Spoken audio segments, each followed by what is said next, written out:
हरे कृष्ण कृष्ण कृष्ण हरे हरे हरे राम राम राम हरे हरे। ஒரு செகண்ட்.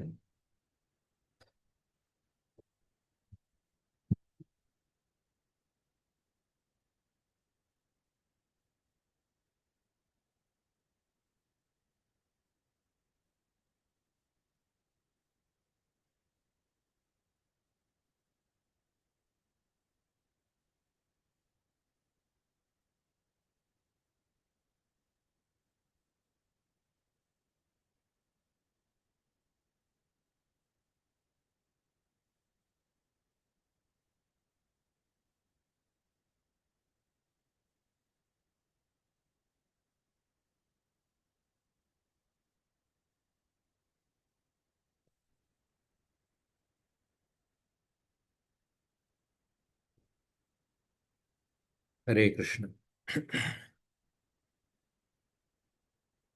सर्वशास्त्राब्धि पीयूष सर्ववेदैक सत्फल सर्वसिद्धांत रत्नाढ्य सर्वलोकैक दृक्प्रद. हरे कृष्ण. நம்ம யுதிஷ்டிர மகாராஜருடைய ஆட்சியை பற்றி படித்து கொண்டிருக்கோம். யுதிஷ்டிர மகாராஜருடைய ஆட்சி 3 ஸ்லோகத்தில் வர்ணிக்கப்பட்டுள்ளது. 6வது ஸ்லோகத்தை பார்ப்போம். நாதயோ வியாதய கிளேஷா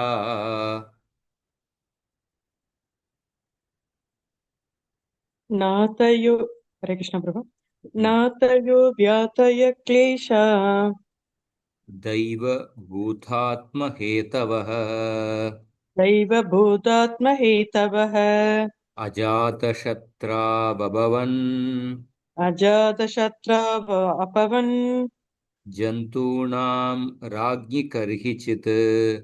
जन्तूनां राज्ञि कर्हिचेत्. மொழிபெயர்ப்பு பொருளரை வழங்குபவர் ஆசா பக்தி வேதாந்த சுவாமி ஸ்ரீல பிரபுபாதுக்கு ஜெய். அரசருக்கு எதிரிகளே இல்லை என்பதால் எந்த சமயத்திலும் ஜீவராசிகள் மனவேதனைகளாலோ வியாதிகளாலோ அதிகமான உஷ்ணத்தாலோ குளிராலோ பாதிப்படையவில்லை. ஹரே கிருஷ்ண. இங்க யுதிஷ்டிரோட ஆட்சியில மக்களுக்கு வியாதிகள் இல்லை.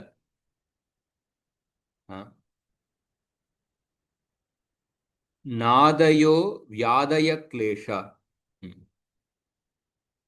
நாதய அப்படிங்கிறது கவலைகள், வியாதய நோய்கள், மற்றும் தெய்வ பூதாத்ம ஹேதவ கிளேஷா 3 வகையான கஷ்டங்கள். ஆதி தெய்வீக கிளேஷ, ஆதி பௌத்திக கிளேஷ, ஆத்தியாத்மிக கிளேஷ. நம்மளுடைய மனது மற்றும் நம்மளுடைய உடம்பு கொடுக்கும் கஷ்டங்கள், மற்ற உயிரினங்களிலிருந்து வரும் கஷ்டங்கள், மற்றும் இயற்கையின் சீற்றத்தினால் வருகின்ற கஷ்டங்கள். இந்த மாதிரி கஷ்டங்கள் யுதிஷ்டிர மகாராஜுடைய ஆட்சியில யாரும் அனுபவிக்கவே இல்லை. அஜாத சத்ரா வபவன். அஜாத சத்ரு அப்படின்னா எவருக்கு எந்த ஒரு எதிரியே பிறக்கவில்லை, இல்ல எந்த நபர் யாரையும் எதிரியாக கருதவில்லை. இது யுதிஷ்டிர மகாராஜருடைய ஒரு பெயர், அஜாத சத்ரு. ஆனா யுதிஷ்டிர அப்படின்னா யுத்தம் செய்வதில் ஸ்திரத்தன்மை பெற்றவர். யுதி ஸ்திரஹ. இந்த 2 பேர் இந்த 2 பேர் எதிர்மறையாக இருக்கு. அஜாத சத்ருனா யாருக்கு எதிரி கிடையாது. யுதிஸ்திரகனா யுத்தம் செய்வதில் ஸ்திரத்தன்மை உடையவர். அப்ப எப்படி புரிஞ்சுக்கலாம்னா, யுதிஷ்டிர மகாராஜர் அவர் யாரையும் எதிரியாக கருதவில்லை. யார் மேலும் இவருக்கு ஒரு தனிப்பட்ட வெறுப்பு மனப்பான்மையோ பகைமை மனப்பான்மையோ இல்லை. மற்றவர்கள் இவரை எதிரியாக கருதி சண்டை போடும் பொழுது அந்த யுத்தத்தில் இவர் ஸ்திரத்தன்மை கடைபிடித்தார். பயப்படாமல். ஒரு ஸ்திரத்தன்மை அப்படின்னா ஒரு சக்தியருடைய துணிச்சலுடன் அந்த யுத்தத்தில் பங்கேற்பார், பயந்து ஒளிஞ்சு கொள்ளாமல். அஜாத சத்ராவபவன் ஜந்தூனாம் ராஜ்ஞி கர்ஹிச்சித். இந்த மாதிரி யுதிஷ்டருடைய ஆட்சியை பத்தி இங்க இந்த ஸ்லோகத்துல வர்ணிக்கப்பட்டுள்ளது, மூன்று ஸ்லோகங்கள்ல.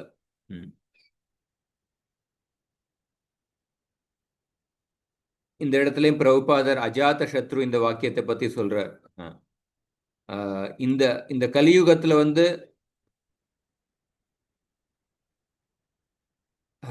பெரும்பாலான நபர்கள் வந்து பல விலங்குகளை கொன்று மாமிசம் சாப்பிடுறாங்க. அதனால அந்த விலங்குகள் எப்பொழுதும் பயந்து கொண்டே இருக்கின்றது. மனிதர்கள் வந்து அந்த விலங்குகளை அதிகமாக கொன்று மாமிசம் சாப்பிட்றதுனால அதனுடைய விளைவாக மனித சமுதாயத்துல ஏதாவது சண்டை நடந்து கொண்டே இருக்கு. ஒரு சமுதாயத்துக்கும் இன்னொரு சமுதாயத்துக்கும் நடுவில் ஏதாவது தகராறு, ஒரு நாட்டுக்கும் இன்னொரு நாட்டுக்கும் நடுவில் போர். இந்த மாதிரி விலங்குகளை வந்து விலங்குகள் அதிகமாக கொல்லப்படுறதுனால அதனால எப்ப பார்த்தாலும் நிறைய சண்டைகள், சச்சரவுகள், போர் இந்த மாதிரி நடந்து கொண்டு இருக்கின்றன. ஆனா யுதிஷ்டிர மகாராஜருடைய சமயத்துல இந்த மாதிரி போர்கள்லாம் நடக்கவில்லை. பல பல உட்பிரிவுகள், பல நாடுகள் இருந்தது. அந்த நாடுகளுக்குள்ளேயும் சிற்றரசு, இந்த மாதிரி பல அரசாங்கம் இருந்தது. ஆனா அப்படி இருந்தாலும் இந்த மாதிரி போர்கள் நடக்கவில்லை. எல்லோரும் வந்து அமைதியாக சுமூகமாக இருந்தார்கள். மக்கள் வந்து பொருளாதார அடிப்படையிலையும் பார்க்கும் பொழுது அவங்க வந்து நல்ல நிலையில இருந்தார்கள். அவங்களுடைய ஆரோக்கியம் மற்றும் இயற்கையின் சீற்றத்தினால பாதிக்கப்படாமல் அப்படி ஆரோக்கியமாக இருந்தார்கள். பிரபுபாதர் ஒரு பெங்காலி மொழியில ஒரு பழமொழியை சொல்றார். எப்போ ஒரு ராஜா வந்து பகவத் பக்தியுடன் ஆட்சி செய்தாருன்னா அப்ப அதனால அந்த அரசாங்கத்துக்கே, அந்த நாட்டுக்கே வந்து நன்மைகள் வரும். எப்போ ஒரு ராஜா வந்து தவறான தலைவர் இருக்கும் பொழுது அந்த தவறான தலைவர்னால அந்த முழு நாடே பாதிக்கப்படும். தவறான தலைவர்னால முழு நாடே பாதிக்கப்படும். ஒரு சின்ன குடும்பத்திலையும் பிரபுபாதர் சொல்றார் முக்கியமான கருத்து. ஒரு குடும்பத்திலையும் அந்த வீட்டுக்கான எஜமானி அப்படின்னா மனைவி, இந்த குடும்ப தலைவி வந்து அவங்க சரியாம இல்லாம இருக்கும் பொழுது அது அந்த குடும்பத்தையே பாதிக்கும். அந்த குடும்பத்தையே பாதிக்கும். அதனாலதான் ஒரு குடும்பத்துக்கான முதுகெலும்புங்கிறது வந்து அந்த தாயார் தான், அந்த குடும்ப தலைவி தான். அந்த குடும்ப தலைவி அவங்களுடைய சப்போஸ் நடத்தை சரியாம இல்லைன்னா அதனால அந்த குடும்பமே வந்து கெட்டு போயிடுறது, குடும்பமே பாதிக்கப்படுகின்றது. எப்படி ஒரு அரசர் வந்து அரசர்கிட்ட தவறான நடத்தை இருக்கும் பொழுது அந்த நாட்டே பாதிக்கின்றது. அதனால இங்க யுதிஷ்டிர மகாராஜர் கிருஷ்ண பக்தியுடன் தர்மத்தின் வழியில ஆட்சி புரிஞ்சதுனால எப்படி அந்த நாட்டு மக்கள் வந்து எப்படி பயனடைந்தார்கள் அதைத்தான் இந்த 3 ஸ்லோகத்துல பார்க்கிறோம்.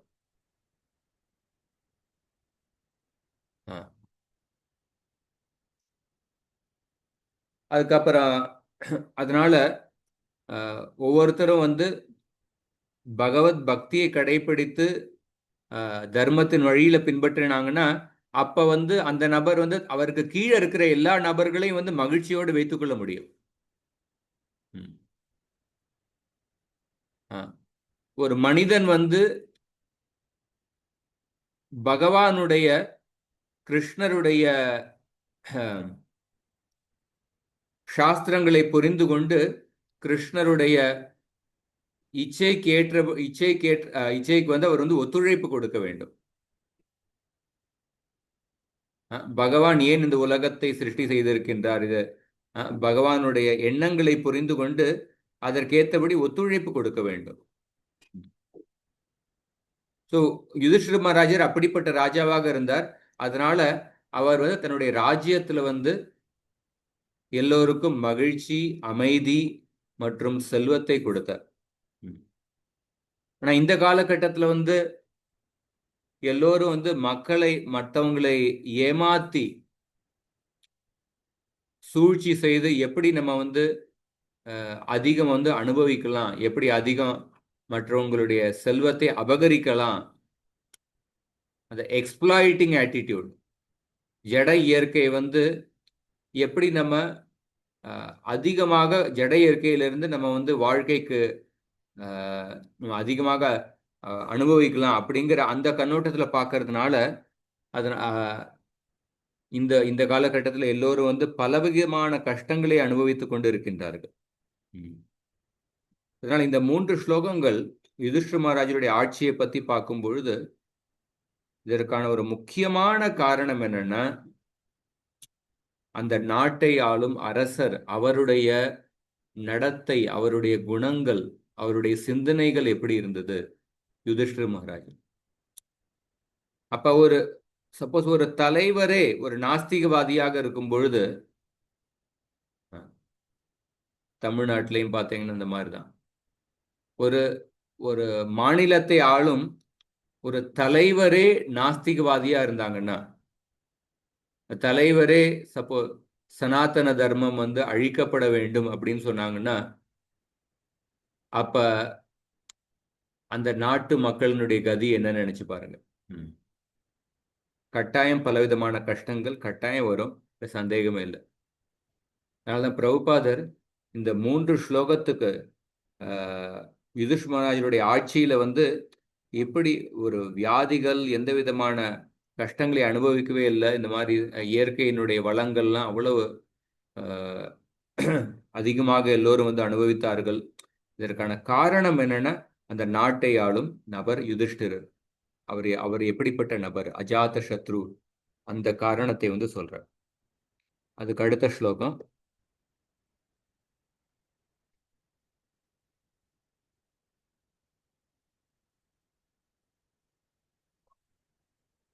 उषित्वा हास्तिनपुरे मासान् कतिपयान् हरिः सुहृदां च विशोकाय स्वसुश्च प्रियकाम्यया. மொழிபெயர்ப்பு வழங்கிய ஆஷா பக்திவேதாந்த சுவாமி ஸ்ரீ பிரபுபாதகி ஜெய். ஸ்ரீ ஹரி பகவான் ஸ்ரீ கிருஷ்ணர் அவரது உறவினர்களை சமாதானப்படுத்தவும் அவரது சொந்த தங்கையை சுபத்ரா திருப்திப்படுத்தவும் ஒரு சில மாதங்கள் ஹஸ்தினாபுரத்தில் வசித்தார். ஹரே கிருஷ்ணா. அதுக்கப்புறம் கிருஷ்ணர் வந்து கொஞ்ச நாள் ஹஸ்தினாபுரத்துல தன்னுடைய உறவினர்களை வந்து சமாதானப்படுத்துவதற்காக ஹஸ்தினாபுரத்துல வசித்தார். அமந்திரிய சாபியனுஜாத பரிஷ்வஜ்யாபிவாத்யதம் ஆருரோக ரதம் கைச்சித் பரிஷ்வக்தோ அபிவாதித. அதுக்கப்புறம் அவர் வந்து ஹஸ்தினாபுரத்திலிருந்து துவாரகை போகிறதுக்காக அனுமதி பெற்று யுதிஷ்டிர மகாராஜரை வந்து ஆலிங்கனம் செய்தார். அதுக்கப்புறம் மற்றவர்களுக்கும் தகுந்த மரியாதை கொடுத்து அங்கேருந்து கிளம்புறதுக்கு தயாராகினார்.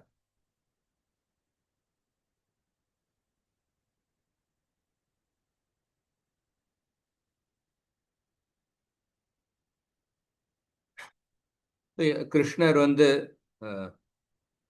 குறிப்பாக தன்னுடைய தங்கை சுபத்ரா வந்து அபிமன்யுவை இழந்து விட்டார்.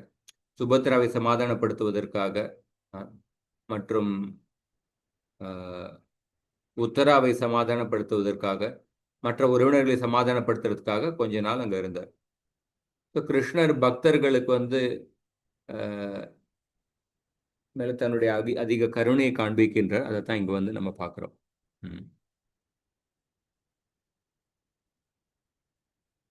ஸோ கிருஷ்ணர் ஹஸ்தினாபுரத்திலிருந்து விடைபெறும் பொழுது யுதிஷ்டிர மகாராஜர் அவருக்கு வந்து மூத்த சகோதரர் மாதிரி. அதனால யுதிஷ்டிர மகாராஜருக்கு வந்து கிருஷ்ணர் நமஸ்காரம் செய்ய போனார். ஆனால் யுதிஷ்டிர மகாராஜர் கிருஷ்ணரை நமஸ்காரம் செய்ய விடாமல் கிருஷ்ணரை வந்து தூக்கி அவரை கிருஷ்ணரை தழுவினார். அப்ப பொதுவாக கிருஷ்ணர் வந்து தன்னுடைய பக்தர்கள் வந்து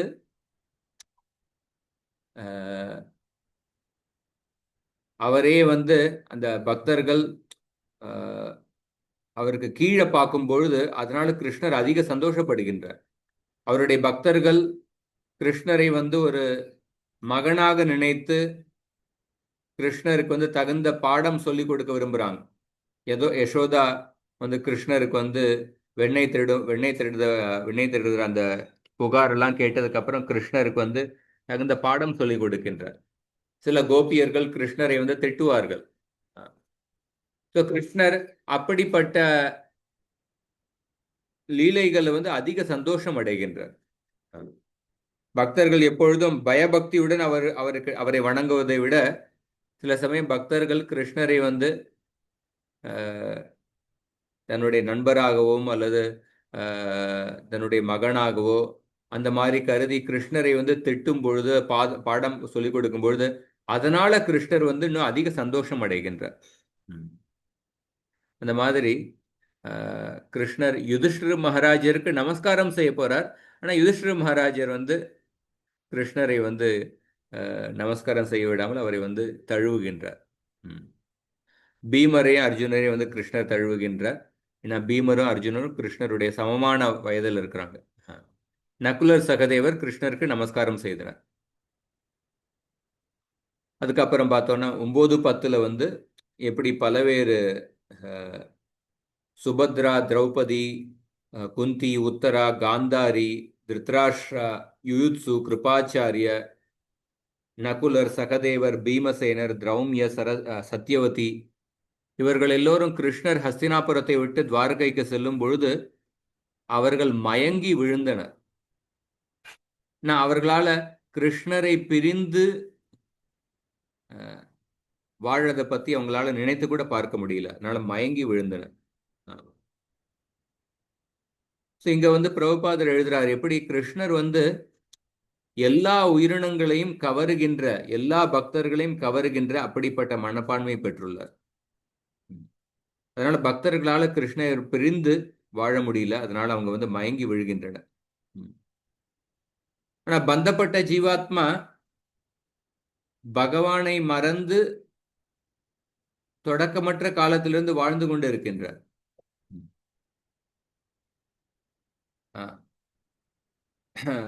ஆனா இந்த தூய பக்தர்கள் வந்து கிருஷ்ணரை பிரிந்து வாழ்வதற்கு அவங்களால நினைத்து கூட பார்க்க முடியல. அந்த தூய பக்தர்களுடைய உணர்வுகளை வந்து வர்ணிப்பது ரொம்ப கஷ்டம். இந்த ஸ்லோகத்தில் சொல்லப்பட்டுள்ள இந்த பக்தர்கள் வந்து எப்படி கிருஷ்ணர் ஹஸ்தினாபுரத்திலிருந்து துவாரகைக்கு சொல்லும் பொழுது இந்த கிருஷ்ணருடைய பிரிவுல அவங்களுடைய மனசுக்குள்ள உள்ள உணர்வுகளை வர்ணிப்பது ரொம்ப கஷ்டம். ஒரு பக்தர்கள் தான் அவர்களுடைய உணர்வுகளை வந்து புரிந்து கொள்ள முடியும். கிருஷ்ணர் விருந்தாவனத்திலிருந்து மதுரா வந்த பொழுது அப்ப விருந்தாவனத்தில் உள்ள மக்கள்கள் அவர்கள் எல்லோரும் கிருஷ்ணருடைய பிரிவில் அவங்க மிகுந்த அதிருப்தி அடைந்தனர். கோபியர்கள், ஸ்ரீமதி ராதாராணி அவர்கள் எப்படிப்பட்ட துயரத்தை அனுபவித்தனர். இது ஆன்மீக நிலையில் உள்ள துயரம். அதுவும் ஒரு வகையில பார்த்தோன்னா ஒரு ஆனந்த பரவசம் தான்.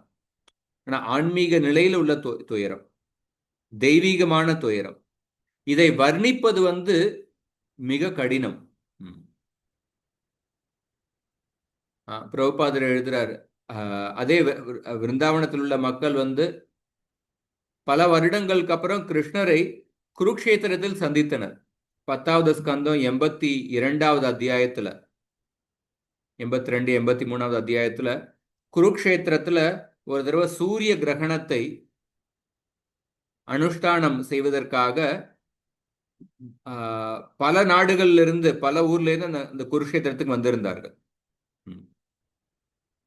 அந்த குருக்ஷேத்திரத்துல கிருஷ்ணர் பல ஆண்டுகளுக்கு அப்புறம் அந்த விருந்தாவன மக்களை பார்க்கின்றார், கோபியர்களை சந்திக்கின்றார். ம். ரொம்ப அருமையான இடம் குருக்ஷேத்திரத்துல.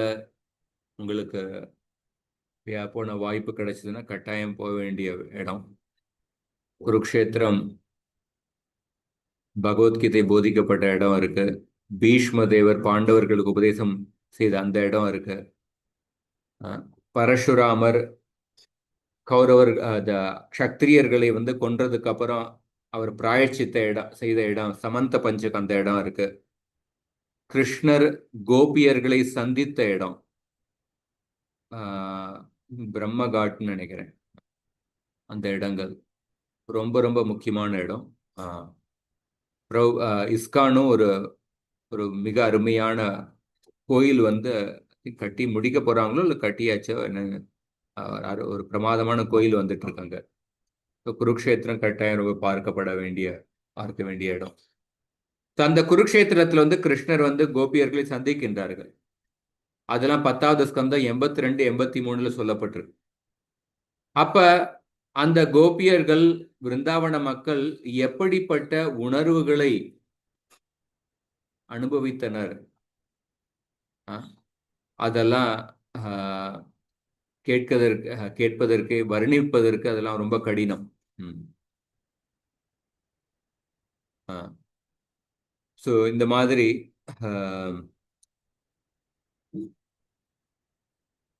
ஒரு பக்தர் கிருஷ்ணரை ஒரு முறை சந்தித்ததுக்கு அப்புறம் ஒரு பக்தர் கிருஷ்ணருக்கு சேவை செய்ததுக்கு அப்புறம் கிருஷ்ணரிடத்தில் சில அன்பு பரிமாற்றத்தில் ஈடுபட்டதுக்கு அப்புறம் அந்த அந்த ஜீவாத்மாவினால கிருஷ்ணரை பிரிந்து இருப்பது ரொம்ப கடினம். நான் கிருஷ்ணர் ஒவ்வொரு ஜீவாத்மாவனுடைய மனசுக்குள்ள அப்படி ஒரு ஆழ்ந்த பதிவுகளை ஏற்படுத்துகின்றார்.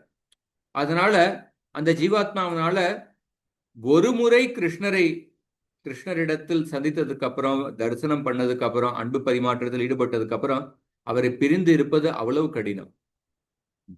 அதைத்தான் இந்த ஸ்லோகத்தெல்லாம் வர்ணிக்கப்பட்டுள்ளது. 11, 12 ரொம்ப முக்கியமான ஸ்லோகம். பின்னாடி சொல்லுங்க. சத்சங்கான் முக்த துஸ்ஸங்கோ सत्संगान्मुक्त दुःसंगो हातुं नोत्सहते बुधः हातुं नोत्सहते पुतः कीर्त्यमानं यशो यस्य कीर्त्यमानं यशो यस्य सकृदाकर्ण्यरोचनम् सकृत् आकर्ण्यरोचनम् तस्मिन्यस्तधियः पार्थाः तस्मिन्यस्तधियः पार्थाः सहेरन् विरहं कथम् सहेरन् विरहं कथम् दर्शनस्पर्शसंलाप दर्शनस्पर्शसंलाप शयनासनभोजनैः சயனாசனபோஜனைஹ. மொழிபெயர்ப்பு வழங்கிய ஸ்ரீல பிரபுபாத் கி ஜெய். தீய உறவை ஒழித்து தூய பக்தர்களின் சகவாசத்தினால் பரமபுருஷரை அறிந்து கொண்ட புத்திசாலிகள் பகவானின் பெருமைகளை ஒரே ஒரு முறை மட்டுமே கேட்டிருந்தாலும் அவற்றை திரும்ப திரும்ப கேட்பதிலிருந்து அவர்களால் ஒருபோதும் விலகி நிற்க முடியாது. அப்படியானால் பகவானுடன் நெருக்கமான சகவாசம் கொண்டும் நேருக்கு நேராக அவரை பார்த்து கொண்டும் அவரை தொட்டு கொண்டும் அவருடன் பேசிக்கொண்டும் உறங்கிக் கொண்டும் அமர்ந்து கொண்டும் மற்றும் அவருடன் உணவருந்தி கொண்டும் இருந்த பாண்டவர்களால் அவரது பிரிவை எப்படி சகித்து கொள்ள இயலும்? சத்சங்கான் முக்த துஸ்ஸங்கோ ஹாத்தும் நோத்சகதே புதக.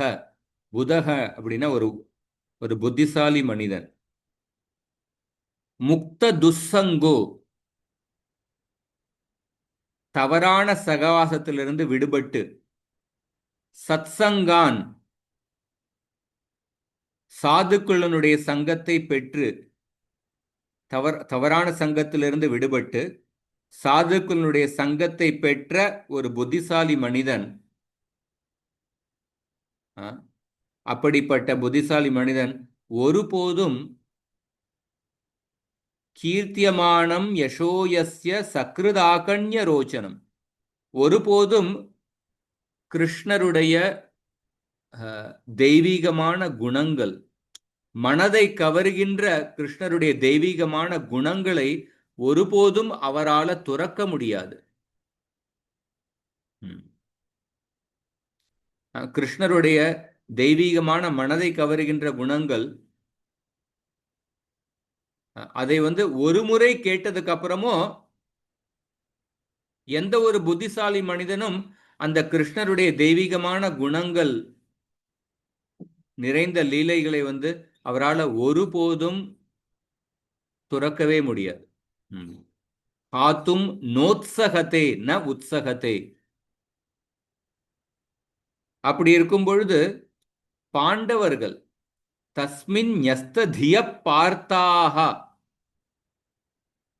பார்த்தாக அப்படி இருக்கும்போது, பார்த்தாக அப்படிங்கிறது எல்லா பாண்டவர்களையும் குறிக்கின்றது. பாண்டவர்கள் ஞஸ்ததிய எப்பொழுதும் கிருஷ்ணருடைய சிந்தனையிலே மூழ்கி இருந்த பாண்டவர்கள். தர்ஷன ஸ்பர்ஷ சம்லாப சயனாசன போஜனை, சாப்பிடும் பொழுது, அமர்ந்து கொண்டு இருக்கும் பொழுது, தூங்கும் பொழுது, பேசும் பொழுது, இந்த மாதிரி எல்லா சமயத்திலும் கிருஷ்ணருடன் சேர்ந்து இருந்த பாண்டவர்கள் அவர்களால கிருஷ்ணருடைய பிரிவை எப்படி சகித்து கொள்ள முடியும்?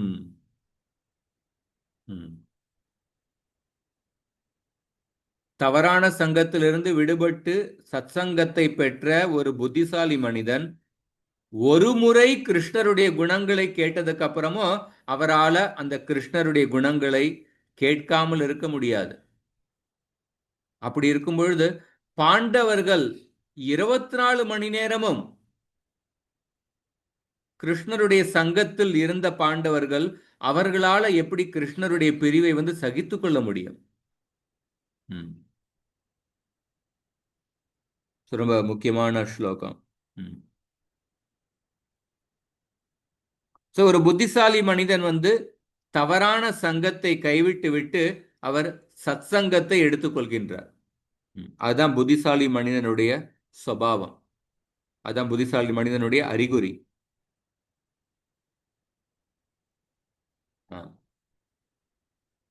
ஒரு பக்தர்களுடைய சங்கத்தை ஒருத்தர் பெறவில்லை என்றால் தவறான சங்கத்திலிருந்து விடுபட முடியாது. தவறான சங்கத்தினால பல தீய குணங்கள் ஒருத்தருடைய மனசில் வருகின்றன. அந்த தவறான சங்கத்திலிருந்து விடுபடுவதற்கு ஒருத்தர் சத்சங்கத்தை பெற வேண்டும். தவறான சங்கம் இருக்கிற வரைக்கும் ஒருத்தருடைய மனசுக்குள்ள பற்று, வெறுப்பு, இந்த மாதிரி பல தீய குணங்கள் இருக்கும். அந்த தீய குணங்கள் இருக்கிற வரைக்கும் அந்த நபர் கிருஷ்ணருடைய குணங்களால கவரப்பட மாட்டார். அந்த தீய குணங்கள் போறணும்னா அந்த தீய சங்கத்தை, தவறான சங்கத்தை கைவிட வேண்டும். அதை எப்படி கைவிட முடியும்? சத்சங்கத்தை பெறுவதன் மூலமாக. அப்பதான் அவர் சத்சங்கத்தை பெற்றதுக்கு அப்புறம் அவருக்கு கிருஷ்ணருடைய தெய்வீகமான குணங்கள் மேல ஒரு ஈடுபாடு வருகின்றது, கவர்ச்சி ஏற்படுகின்றது. பாண்டவர்கள் எப்பொழுதுமே கிருஷ்ணருடைய லீலைகளில் அவர் சிந்தனையில் மூழ்கி இருந்தனர். அவர்களால எப்படி கிருஷ்ணருடைய பிரிவை சகித்துக் கொள்ள முடியும் அப்படின்னு சொல்ற. இங்க ஒரு ஜீவாத்மாவனுடைய இயற்கையான சுபாவம் என்னன்னா, ஒரு உயர்ந்த நபருக்கு சேவை செய்வது. சேவை செய்வது அப்படிங்கிற இதை யாராலும் தவிர்க்கவே முடியாது. ஒரு பெரிய செல்வந்தரா இருந்தாலும் கூட அவர் தன்னுடைய நாய்க்கு சேவை செய்யறார்.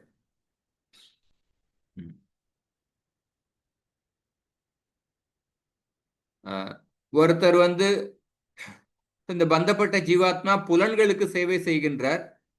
அதுல மும்முரமாக தன்னுடைய வாழ்க்கை வந்து கழிக்கின்றார். புலன்களுக்கு சேவை செய்ததுல அவர் ரொம்ப களைப்படைந்தாலும் மாயா சக்தியினால அந்த பந்தப்பட்ட ஜீவாத்மாவை திரும்ப திரும்ப அந்த புலன்களுடைய சேவையிலேயே ஈடுபடுத்துகின்றது. அவருக்கு திருப்தி ஏற்படவில்லை. ஆனா அப்படி இருந்தாலும் அவர் அந்த புலன்களுடைய சேவையிலேயே மும்முரமாக தன்னை ஈடுபடுத்தி வாழ்க்கையை கழிக்கின்றார். அந்த புலனின்பத்துக்கு ஒரு முடிவே கிடையாது. புலனின்ப வாழ்க்கைக்கு ஒரு முடிவே கிடையாது. அந்த மாதிரி ஒரு பந்தப்பட்ட ஜீவாத்மா அந்த புலன்களை திருப்திப்படுத்தும் முயற்சியிலேயே அவர் வந்து மும்முரமாக தன்னுடைய வாழ்க்கை பல ஜன்மங்களை கழித்து கொண்டு இருக்கின்றார். அந்த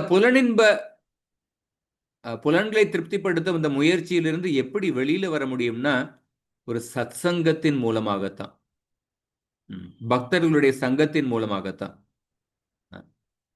அந்த பக்தர்களுடைய சங்கத்தின் மூலமாக ஒருத்தர் படிப்படியாக தெய்வீக சிந்தனையில், ஆன்மீக சிந்தனையில் முன்னேறுகின்றார்.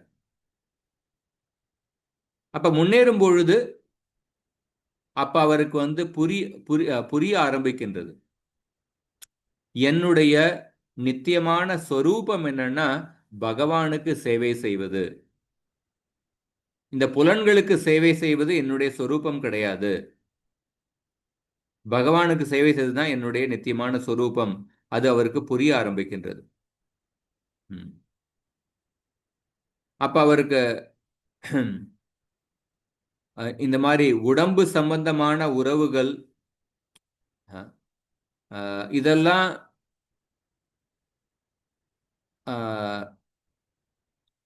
ஒரு விதத்துல பார்த்தோம்னா காமத்தோடு சம்பந்தப்பட்ட, பௌதிக ஆசைகளோடு சம்பந்தப்பட்ட உறவுகள் தான். இது அவருக்கு புரிய ஆரம்பிக்கின்றது. அதனால ஒரு தூய பக்தர்களுடைய சங்கத்தை பெற்று அந்த பக்தர்களிடத்திலிருந்து பணிவுடன் ஒருத்தர் கேட்க ஆரம்பிக்கும் பொழுது அப்ப இந்த பௌதிக வாழ்க்கை அனுபவிக்க வேண்டும் அப்படிங்கிற அந்த பற்று வந்து குறைய ஆரம்பிக்கின்றது. கிருஷ்ணரை பத்தி அதிகமாக கேட்க வேண்டும் அப்படிங்கிற அந்த ஆசை அதிகரிக்க ஆரம்பிக்கின்றது. அப்படி இந்த பக்தர் முன்னேறும் பொழுது அவர் படிப்படியாக முன்னேறி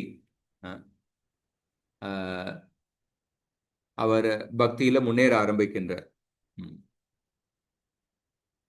கிருஷ்ணருடைய தெய்வீகமான குணங்கள் எப்படிப்பட்டதுன்னா, எப்பொழுதும் தன்னிடத்திலே திருப்தியாக இருக்கின்ற ஆத்மாராமர்கள் கூட கிருஷ்ணருடைய தெய்வீகமான குணங்களால ஈர்க்கப்படுகின்றனர். ஆத்மாராமச்ச முனையோ நிர்கிரந்தா அப்யுருக்ரமே குருவந்த் அகைத்துகீம் பக்திம் இத்தம்பூத குணோஹரி. ஆத்மாராமர்களே கூட கிருஷ்ணருடைய தெய்வீகமான குணங்களால் ஈர்க்கப்படுகின்றனர். அப்ப பாண்டவர்களை பத்தி கேட்கவே வேண்டியதில்லை. பாண்டவர்கள் 24 மணி நேரமும் கிருஷ்ணருடைய சங்கத்தில் இருந்தனர், கிருஷ்ணர் ஹஸ்தினாபுரத்தில் இருந்த பொழுது. அப்ப அந்த பாண்டவர்களால கிருஷ்ணரை பிரிந்து இருப்பதை வந்து அவர்களால் சகித்து கொள்ளவே முடியவில்லை. ஏன்னா அவர்களுக்கு கிருஷ்ணர் மேல இருந்த பற்று வந்து அவ்வளவு ஒரு திடமான உயர்ந்த பற்று, உயர்ந்த அன்பு இருந்தது.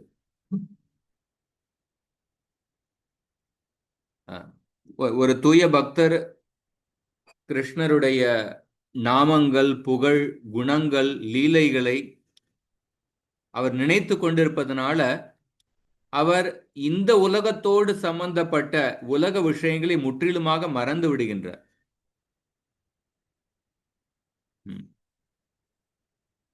அந்த பக்தர்களுடைய சங்கத்தினால அவர் வந்து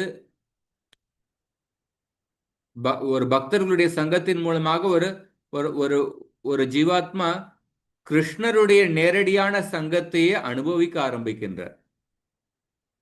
பக்தர்களுடைய சங்கத்தின் மூலமாக கிருஷ்ணருடைய நேரடியான சங்கத்தையே அவர் வந்து அனுபவிக்கின்றார். இந்த மாதிரி இந்த ஸ்லோகத்துல பாண்டவர்களால அப்ப கிருஷ்ணர் துவாரகையிலிருந்து ஹஸ்தினாபுரத்திலிருந்து கிளம்பும் பொழுது பாண்டவர்களுடைய உணர்வுகளை பத்தி சொல்லப்பட்டிருக்கு. அதுக்கப்புறமா அடுத்த ஸ்லோகத்துல மேலும் வந்து வர்ணிக்கின்ற. நம்ம இன்னைக்கு கொஞ்சம் அடுத்த 10 நிமிஷத்துல இன்னைக்கு ஒரு முக்கியமான நாள். பக்தி சித்தாந்த சரஸ்வதி தாக்கூர் பிரபுபாதருடைய ஆன்மீக குரு, நம்மளுடைய பரம்பரம் குரு, அவர் மறைந்த திருநாள் திரோபாவ திதி. ஸோ பக்தி சித்தாந்த சரஸ்வதி தாக்கூரை பத்தி நம்ம சில விஷயங்களை பார்ப்போம். ஸோ பக்தி சித்தாந்த சரஸ்வதி தாக்கூருடைய அந்த பிரணாம மந்திரம், அதனுடைய அர்த்தத்தை முதல்ல பார்ப்போம். நமவோம் விஷ்ணுபாதாய கிருஷ்ண பிரேஷ்டாய பூதலே ஸ்ரீமதே பக்தி சித்தாந்த சரஸ்வதி இது நாமினே. நான் பக்தி சித்தாந்த சரஸ்வதி தாக்கூருக்கு நமஸ்காரத்தை செலுத்துகின்றேன். அவர் கிருஷ்ணருக்கு மிகவும் பிரியமானவர். கிருஷ்ணருடைய திருவடியில் அடைக்கலம் புகுந்ததுனால அவர் கிருஷ்ணருக்கு மிகவும் பிரியமானவர். அவருக்கு என்னுடைய நமஸ்காரத்தை தெரிவிக்கின்றேன். ஸ்ரீ வார்ஷபாணவி தேவி தயிதாய கிருபாப்தயே கிருஷ்ண சம்பந்த விஞ்ஞான தாயினே பிரபவே நமக. இந்த பக்தி சித்தாந்த சரஸ்வதி தாக்கூருடைய இன்னொரு பெயர் என்னன்னா வார்ஷபாணவி தேவி தைத்ததாச. வார்ஷபாணவி தேவி தைத்ததாச, இது பக்திதான் சரஸ்வதி தாக்கூருடைய இன்னொரு பெயர். அதனால ஸ்ரீ வார்ஷபாணவி தேவி தைத்தாய கிருபாப்தயே, அந்த நான் ஸ்ரீ வார்ஷபாணவி தேவி தைத்ததாசருக்கு என்னுடைய நமஸ்காரத்தை தெரிவிக்கின்றேன். தைத்தாய கிருபாப்தயே, இவர் ஸ்ரீ வார்ஷபாணவி தேவி தைத்ததாச, இவர் ஸ்ரீமதி ராதாராணியினுடைய விசேஷமான அனுகிரகத்தை பெற்றுள்ளார். தைத்தாய கிருபாப்தயே, இவர் ஒரு கருணை கடல். இவர் ஒரு கருணை கடல். தாயினே பிரபவே நமக. கிருஷ்ண சம்பந்த விஞ்ஞான தாயினே பிரபவே நமக. கிருஷ்ண பக்தியை பற்றியான, கிருஷ்ணரை பற்றியான விஞ்ஞானத்தை, கிருஷ்ண பக்தியை பற்றியான விஞ்ஞானத்தை அவர் இந்த உலகத்துக்கே வழங்கியுள்ளார். அந்த பக்தி சித்தாந்த சரஸ்வதி தாக்கூர் ஸ்ரீ வார்ஷவாணவி தேவி தைத்ததாச அப்படின்னு அழைக்கப்படும் ஸ்ரீல பக்திதான் சரஸ்வதி தாக்கூருக்கு என்னுடைய நமஸ்காரத்தை தெரிவிக்கின்றேன். அதுக்கு அடுத்த ஸ்லோகத்துல மாதுரியோஜ்வல பிரேமாட்ய ஸ்ரீரூபாணுக பக்திதா ஸ்ரீ கௌர கருணாசக்தி விக்கிரகாய நமோஸ்துதே.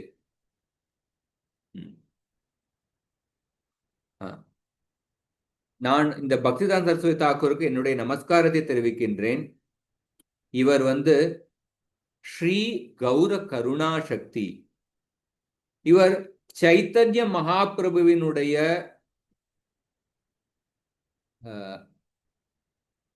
கிருபா சக்தி, கருணா சக்தியினுடைய அவதாரம் இவர். சைத்தன்ய மகாபிரபுவினுடைய கருணா சக்தியினுடைய முழு உருவம் இவர். ஸ்ரீ கௌர கருணா சக்தி. மாதுரிய உஜ்வல பிரேமாட்ய, இவர் மாதுரியோஜ்வல் மாதுரியோஜ்வல பிரேமாட்ய. மாதுரிய உஜ்வல பிரேமாட்ய அப்படின்னா இந்த மாதுரிய ரச, உஜ்வல ரச. கிருஷ்ணருக்கும் ராதா கிருஷ்ணருக்கு, ராதா கிருஷ்ண லீலையில் இருக்கின்ற மாதுரிய ரசம், அந்த மாதுரிய ரசத்தில் உள்ள பக்தியை வந்து இந்த உலகத்துக்கே வழங்குகின்றார். ஸ்ரீ ரூபானுக பக்தித ரூப கோஸ்வாமியினுடைய அதே குரு சிஷ்ய பரம்பரையில் வந்துள்ள பக்திசித்தாந்த சரஸ்வதி தாக்கூர்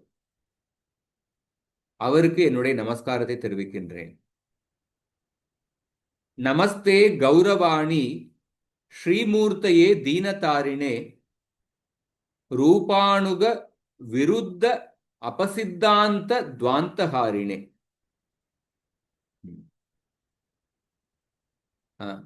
ஸ்ரீமூர்த் கௌரவாணி ஸ்ரீமூர்த்தையே. இந்த பக்திசித்தாந்த சரஸ்வதி தாக்கூர் சைத்தன்ய மகாபிரபுவினுடைய போதனைகளினுடைய முழு உருவம், போதனைகளினுடைய அவதாரம்.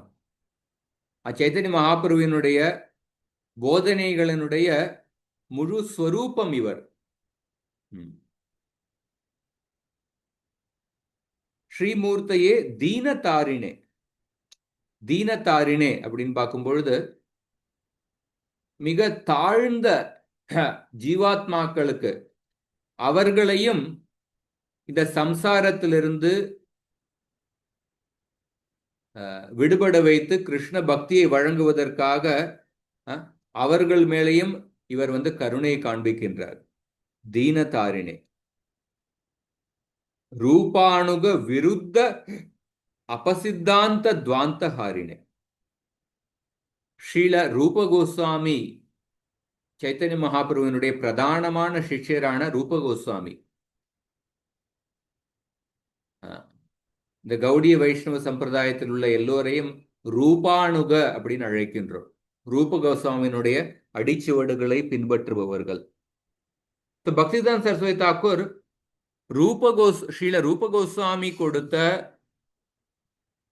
பக்தி பாதையிலிருந்து ஒருத்தர் ஏதாவது ஒரு சின்ன கருத்தை கூட மாற்றி வேறுபடுத்தி யாராவது ஒருத்தர் வந்து கொடுத்த சொன்னார்னா அதை வந்து சகித்து கொள்ள மாட்டார்.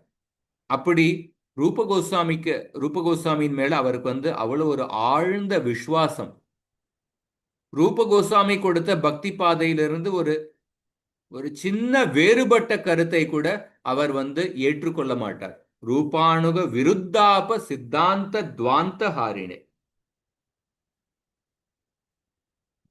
அப்படிப்பட்ட பக்திசித்தாந்த சரஸ்வதி தாக்கூருக்கு நான் வந்து என்னுடைய நமஸ்காரத்தை தெரிவிக்கின்றேன். நமஸ்தே அப்படின்னு இந்த பக்திசித்தாந்த சரஸ்வதி தாக்கூருக்கு இந்த 4 மந்திரங்கள் இருக்கு. இதனுடைய அர்த்தத்தை நம்ம புரிந்து கொள்ளணும். அது தவிர இவரை பத்தியான பல கதைகள் இருக்கு. இதுல பார்க்கும் பொழுது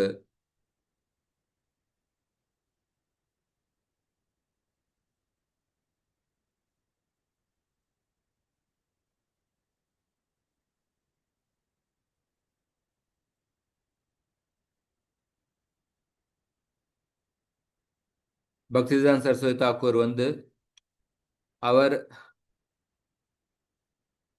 அவர் சின்ன ஒரு குழந்தையாக இருக்கும் பொழுது ஒரு தடவை ஒரு மாம்பழம் வந்து மாம்பழத்தை எடுத்து சாப்பிட போனார். அப்ப பக்தி வினோத் தாக்கூர் வந்து சொன்னார், இப்போ இந்த மாம்பழம் வந்து கிருஷ்ணருக்கு நைவேத்தியம் பண்ணலே, அதை எப்படி நீங்க சாப்பிட முடியும் அப்படின்னு கேட்டார். அப்ப பக்திசித்தாந்த சரஸ்வதி தாக்கூர் அந்த சின்ன குழந்தையாக இருக்கும் பொழுது ஒரு சபதம் எடுத்தார். இப்போ கிருஷ்ணருக்கு நைவேத்தியம் பண்ணாத இந்த மாம்பழத்தை நான் சாப்பிட போறேனே, நான் என்னுடைய வாழ்க்கையில மாம்பழம் சாப்பிட மாட்டேன் அப்படின்னு அவர் வந்து சபதம் எடுத்தார். அதுக்கப்புறம் அவர் ஒரு குருவாக ஆச்சாரியராக இருந்த பொழுது கூட பல பேர் வந்து மாம்பழம் கொண்டு வருவாங்க. அப்ப பக்திசித்தாந்த சரஸ்வதி தாக்கூர் சொல்லுவார், நான் கிருஷ்ணருக்கு அபராதம் செய்துள்ளேன். அவருக்கு நைவேத்தியம் செய்யாத மாம்பழத்தை நான் வந்து சாப்பிட போயிருந்தேன். நான் கிருஷ்ணருக்கு அபராதம் செய்துள்ளேன். அதனால இந்த மாம்பழத்தை என்னால வந்து ஏற்றுக்கொள்ள முடியாது அப்படின்னு அவர் சொல்லுவார். அந்த மாதிரி இந்த மாதிரியான உயர்ந்த ஆச்சாரியர்கள் வந்து குழந்தை பருவத்திலிருந்து அவ்வளவு ஒரு உயர்ந்த பக்தி சிந்தனையை வெளிப்படுத்தியுள்ளனர்.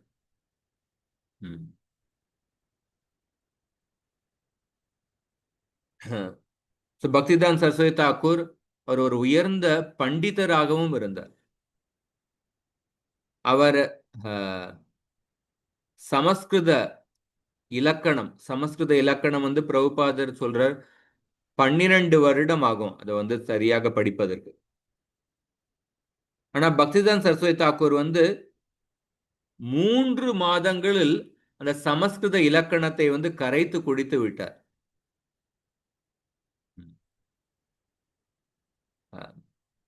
அதுல எதுக்கு வந்து பல வருடங்கள் ஆகுமோ அதை வந்து குறைந்த சமயத்திலே அவர் வந்து படித்து முடித்து விட்டார். அந்த மாதிரி அவர் சரஸ்வதி தாக்கூர் அவ்வளவு ஒரு உயர்ந்த புலமையும் வெளிப்படுத்தினார். பக்திதான் சரஸ்வதி தாக்கூர் அவர் வந்து கௌர் கிஷோர்தாஸ் பாபாஜி மாமா அவரிடத்துல வந்து தீட்சை பெற்றார். அப்ப கௌர் கிஷோர்தாஸ் பாபாஜி மகாராஜர்கிட்ட தீட்சை பெற போகும்பொழுது கௌர் கிஷோர்தாஸ் பாபாஜி மகாராஜர் வந்து அவரை ஏற்றுக்கொள்ளவில்லை. அவர் நினைச்சார், நான் வந்து எனக்கு மற்றவர்களை சிஷ்யராக ஏற்றுக்கொள்வதற்கான தகுதி இல்லை அப்படின்னு அவர் வந்து ஏற்றுக்கொள்ளவில்லை. ஆனா திரும்ப திரும்ப இவர் போவார். அப்ப ஒரு முறை வந்து கௌர் கிஷோர்தாஸ் பாபாஜி மகாராஜர் சொன்னார், நான் சைத்தன்ய மகாபிரபுவிடன் கேட்டதுக்கு அப்புறம் அவர் வந்து எனக்கு கட்டளை கொடுத்தாருன்னா அதற்கப்புறம் நான் வந்து முடிவெடுப்பேன் அப்படின்னு சொன்னார். அதுக்கப்புறம் அடுத்த நாள் திருப்பி அவர் பக்திதான் சரஸ்வதி தாக்கூர் கௌர் கிஷோர்தாஸ் பாபாஜி மகாராஜர் சந்திக்கிறதுக்காக போனார். அப்ப கௌர் கிஷோர்தாஸ் பாபாஜி மகாராஜர் சொன்னார், நேத்துக்கு கனவுல சைத்தன்ய மகாபிரபு என்னுடைய கனவுல வந்தார், ஆனா அவரை வந்து அவர்கிட்ட நான் கேட்பதற்கு மறந்து போய்விட்டேன் அப்படின்னு சொன்னார்.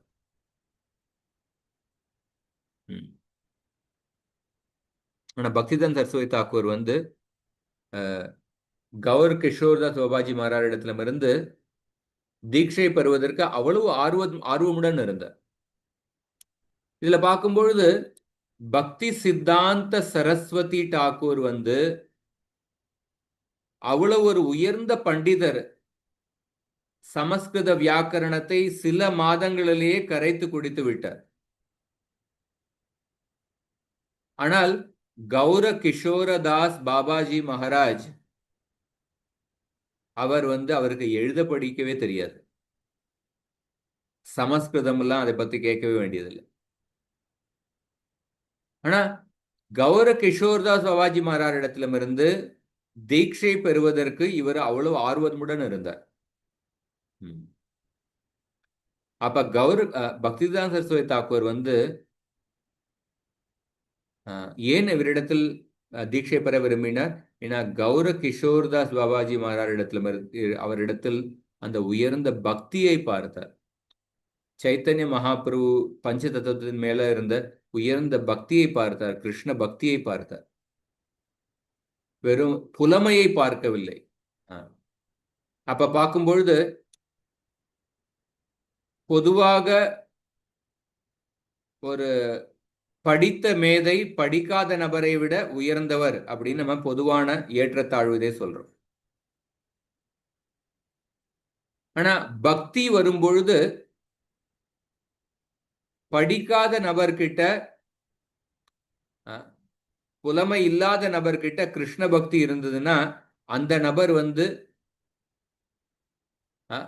படித்த புலமை உள்ள மேதையை விட உயர்ந்தவர் அப்படின்னு மாறிவிடுகின்றது. பொதுவாக ஒரு சந்நியாசி சமுதாயத்துக்கே குருவாக இருக்கின்றார்,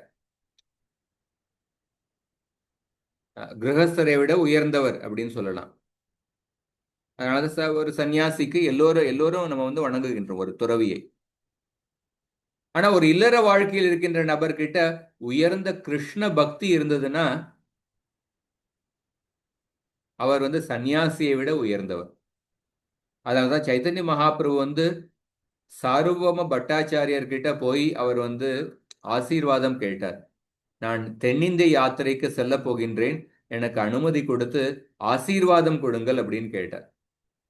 அப்ப சார்வபௌம பட்டாச்சாரியார் சொன்னார், நான் வந்து இல்லற வாழ்க்கையில் இருப்பவன், உங்களுக்கு சன்னியாசிக்கு துறவிக்கு நான் எப்படி ஆசீர்வாதம் கொடுக்க முடியும் அப்படின்னு கேட்டார். அப்ப சைத்தன்ய மகாபிரபு சொன்னார், நீங்கள் இல்லற வாழ்க்கையில் இருந்தாலும் நீங்க கிருஷ்ணரை வணங்கி கொண்டு இருக்கின்றீர்கள், கிருஷ்ணருடைய நாமத்தை உச்சரித்து கொண்டு இருக்கின்றீர்கள். அப்படிப்பட்ட நபர் இல்லற வாழ்க்கையில் இருந்தாலும் அவர் சந்நியாசிக்கும் ஆசீர்வாதம் கொடுப்பதற்கு அவருக்கு தகுதி வந்து விடுகின்றது அப்படின்னு சொன்னார். இந்த மாதிரி பக்திதான் சரஸ்வதி தாக்கூர் கௌர கிஷோர் பாபாஜி மகாராஜரை ஒரு குருவாக ஏற்றுக்கொண்டார். ஒரு கடைசி ஒரு கருத்து, ஒரு முறை பக்திதான் சரஸ்வதி தாக்கூர் ஒரு படகுல தன்னுடைய சிஷ்யர்களோட சேர்ந்து போய் கொண்டிருந்தார். அப்ப அவர் சொன்னார், எப்படி இந்த படகை ஓட்டிக்கொண்டு செல்வது என்னன்னா, இந்த என்ஜின், இந்த படகுக்குள்ள இருக்கின்ற என்ஜின் தான் இந்த படகை ஓட வைக்கின்றது. அந்த என்ஜினுக்குள்ள இருக்கின்ற பேட்டரி அதுதான் அந்த என்ஜினை இயங்க வைக்கின்றது, அதுதான் இந்த படகை ஓட வைக்கின்றது. அதே மாதிரி நீங்க நினைக்கலாம், நான் இந்த மாதிரி 108 கௌடிய மடங்களை ஸ்தாபித்துள்ளேன், இவ்வளவு கோயில்களை நிர்மாணித்துள்ளேன், நான் இவ்வளவு பல காரியங்களை செய்கின்றேன் அப்படின்னு நினைச்சு நீங்க மக்கள் என்னை புகழ்ந்து பேசலாம். ஆனா உண்மையில பார்த்தோம்னா கௌர கிஷோர்தாஸ் பாபாஜி மகாராஜர் தான் என்னை செய்ய வைக்கின்றார். எப்படி அந்த படகுக்குள்ள இருக்கின்ற அந்த என்ஜினுக்குள்ள இருக்கின்ற எந்திரம் அல்லது அதுதான் அந்த படகை ஓட வைக்கின்றதோ, கௌர் கிஷோர்தாஸ் பாபாஜி மகாராஜர் தான் அந்த என்ஜின் மாதிரி, அவர் பேட்டரி மாதிரி. அவர் நவத்வீப்ல ஒரு தனிமையில இருந்து 24 மணி நேரமும் சங்கீர்த்தனத்தில் ஈடுபட்டு கொண்டிருக்கின்றார். அவர் கிருஷ்ணருடைய நாமத்தை தூய்மையான உச்சரிப்பதனால அவருடைய சக்தியினால தான் எனக்கு பிரச்சாரம் செய்வதற்கான அந்த சக்தி கிடைத்துள்ளது. அவருடைய தூய சங்கீர்த்தனால்தான் தான், அவருடைய அனுகிரகத்தினால்தான் என்னால சேவை செய்ய முடிகின்றது. அதனால அந்த கௌர் கிஷோர்தாஸ் பாபாஜி மகாராஜர் இல்லைன்னா என்னால எதுவுமே செய்ய முடியாது. அவருடைய அனுகிரகம் தான் இது எல்லாத்துக்கும், என்னுடைய பிரச்சாரத்துக்கான வெற்றிக்கான மூல காரணம் அப்படின்னு சொன்னார். அந்த மாதிரி பக்திதான் சரஸ்வதி தாக்கூர் அவர் 64 கௌடிய மடங்களை ஸ்தாபனம் செய்தார் இந்தியா முழுவதும். அவ்வளவு ஒரு உயர்ந்த வெற்றி பெற்றார். ஆனா அப்படி இருந்தாலும் அவருடைய பணிவு மனப்பான்மை எப்படி இருந்தது. அவர் இந்த மாதிரி சைத்தன்ய மகாபிரபுவினுடைய போதனை அயல் நாட்டுல பரப்பப்பட வேண்டும், அதற்கு அவருக்கு அவ்வளவு ஒரு ஆழ்ந்த ஆசை இருந்தது. ஏன்னா சைத்தன்ய மகாபிரபுவினுடைய போதனை வெறும் இந்த பெங்கால் மாநிலத்தில் உள்ள மக்களுக்கு மட்டும் அல்ல, வெறும் இந்தியர்களுக்கு மட்டுமல்ல, இது ஒவ்வொரு ஜீவாத்மாக்களுக்கும் சைத்தன்ய மகாபிரபுவினுடைய போதனை வேண்டும். அதனால குறிப்பாக அவர் அயல் நாட்டுல ஐரோப்பா, அமெரிக்கா, மற்ற நாட்டில் உள்ள மக்களும் இதை பெற வேண்டும், ஆங்கில மொழியில் பரப்பப்பட வேண்டும். ஏன்னா ஆங்கில மொழி அந்த பிரிட்டிஷ் ஆட்சி உலகம் முழுவதும் பரவியதுனால ஆங்கில மொழி உலகத்துல பல நாட்டுகள்ல பரவி இருந்தது. அதனால ஆங்கில மொழியில இந்த பாகவத பிரச்சாரம் நடந்ததுன்னா உலகத்துல உள்ள பல பேர் பக்தர்கள் ஆவார்கள் அப்படின்னு நினைத்து அவர்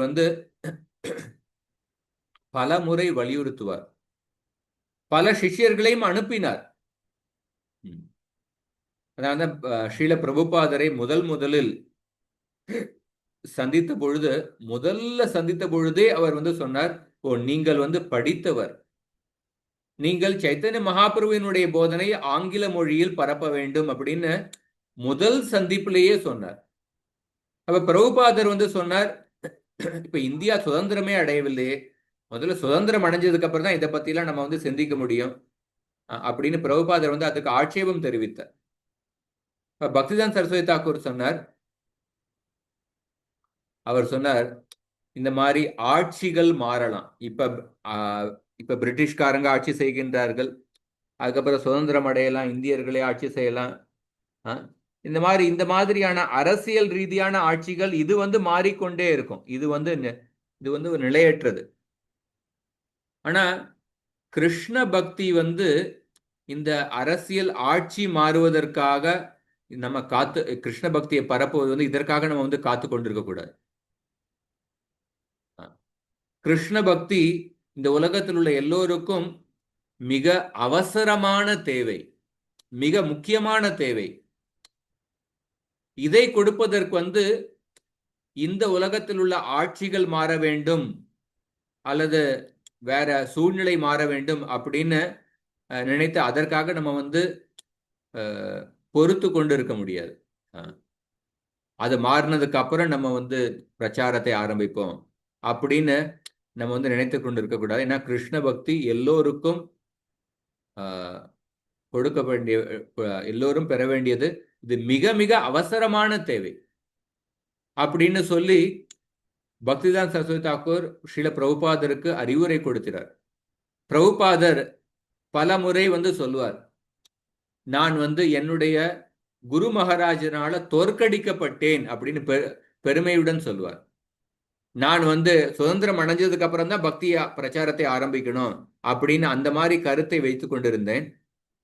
ஆனா என்னுடைய குரு மகாராஜர் என்னை தோற்கடித்து விட்டார் அப்படின்னு ரொம்ப பெருமையுடன் சொல்லுவார். இந்த மாதிரி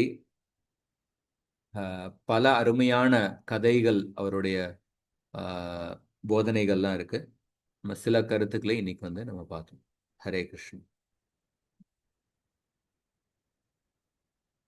இதோட முடித்துக் கொள்வோம்.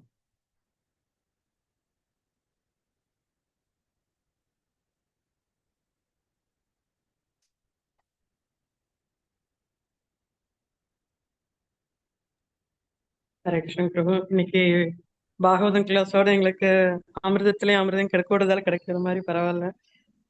பக்தி சித்தாந்த தரப்போட முக்கியமான கருத்துக்களை சொல்லி ரொம்ப சந்தோஷம். பரவாயில்ல. ஹரே கிருஷ்ணன்.